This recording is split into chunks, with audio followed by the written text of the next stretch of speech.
सरकारची भूमिका मी कालच स्पष्ट केलेली आहे की झालेली घटना अतिशय दुर्दैवी आहे, दुःखद आहे।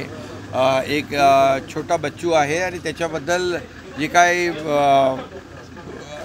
प्रकरण घडलेलं आहे हे दुर्दैवी घडलेलं आहे। त्यामुळे ते जे काही आरोपी आहेत त्यांना कठोर शिक्षा झाली पाहिजे अशा प्रकारचं निर्देश मी कालच CPना दिले, रेल्वे SP ना दिलेले आहेत आणि त्याप्रमाणे कामही सुरू आहे। त्याच्यावर त्याला अरेस्ट झालेली आहे। त्याच्यावर अशा प्रकारची कलम सेक्शन जे आहेत, अटेम्प्ट टू रेप असेल किंवा पॉक्सो असेल, जे कठोरातले कठोर सेक्शन लावण्याचं निर्देश आम्ही दिलेत। त्याचबरोबर ही केस फास्ट ट्रॅकवर घ्यायच्या सूचना दिल्यात। एक स्पेशल PP त्याच्यामध्ये आम्ही लावतो आहे, SIT नेमलेली आहे। त्याचबरोबर लोकांनी म्हटलं की पोलिसांनी दिरंगाई केली तर पोलिसांना देखील त्याच्यावर कारवाई केली।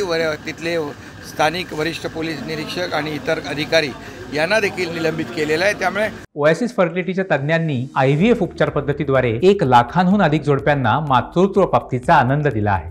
मोफत अपॉइंटमेंट बुक करण्यासाठी आजच संपर्क साधा। संपूर्णपणे त्या परिवाराच्या मागे सरकार आहे, शासन आहे। पूर्णपणे त्या परिवाराला जे काही सहकार्य करायचं ते सहकार्य करेल। संस्था चालकांची देखील चौकशी करण्याच्या मी सूचना दिल्यात।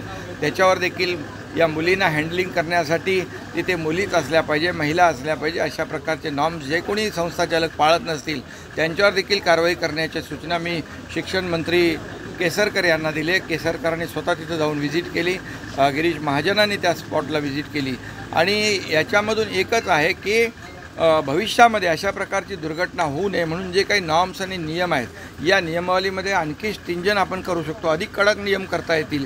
त्यामध्ये जिथे ज्या नॉर्म्सप्रमाणे अशा प्रकारच्या मुली जिथे शिक्षण घेत आहेत तिथे जादाची काळजी घेण्याच्या सूचना मी काल दिलेल्या आहेत आणि भविष्यामध्ये अशा प्रकारची दुर्घटना होऊ नये यासाठी याला फास्ट ट्रॅक घेऊन याच्यावर कठोर कारवाई, कठोर शिक्षा झाली की हा एक संदेश मेसेज जाईल आणि पुन्हा अशा प्रकारचं कृत्य कोणी करायला धजावणार नाही। परंतु दुर्दैवाने लाखो रेल्वे प्रवाशांना काल त्रास झाला। 7, 8, 9 तास रेल्वे बंद होती। हे खरं म्हणजे व्हायला नको होतं। हे देखील दुर्दैवी घटना आहे। लाखो प्रवासी त्या रेल्वेमध्ये होते, त्यातही मुलं होती, त्यातही महिला होत्या, त्यातही सिनियर सिटीजन होते। परंतु हे जे कालचं जे आंदोलन होतं हे पॉलिटिकल मोटिवेटेड होतं असं माझं म्हणणं आहे।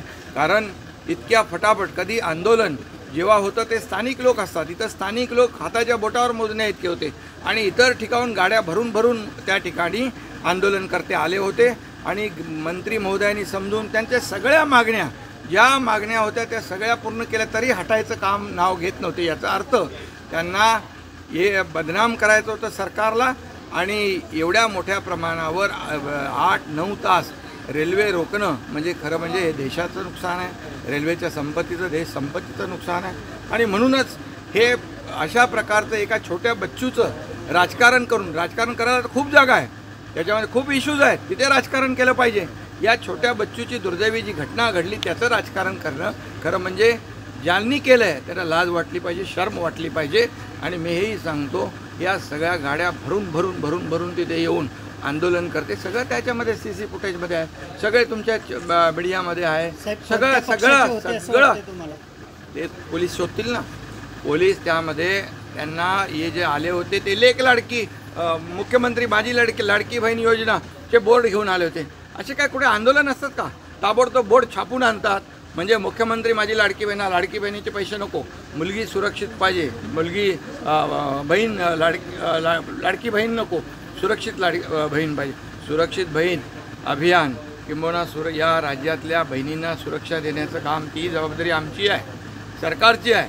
आणि यामध्ये जे काही करता येईल आणखी कठोर ते सरकार करेल, कुणालाही सोडणार नाही, कुणालाही पाठीशी घालणार नाही। कोणीही आलं याच्यामध्ये तरीसुद्धा यामध्ये जे दोषी आहेत त्यांच्यावर कठोर कारवाई केली जाईल। फक्त विरोधकांना माझं एवढंच सांगणं आहे, हे जे काही मुख्यमंत्री माझी लाडकी बहीण योजना जी काय त्यांच्या जिवारी लागलेली आहे, त्यांची पोटदुखी पोटसूळ उठलेला आहे, हा कालच्या आंदोलनातून दिसला।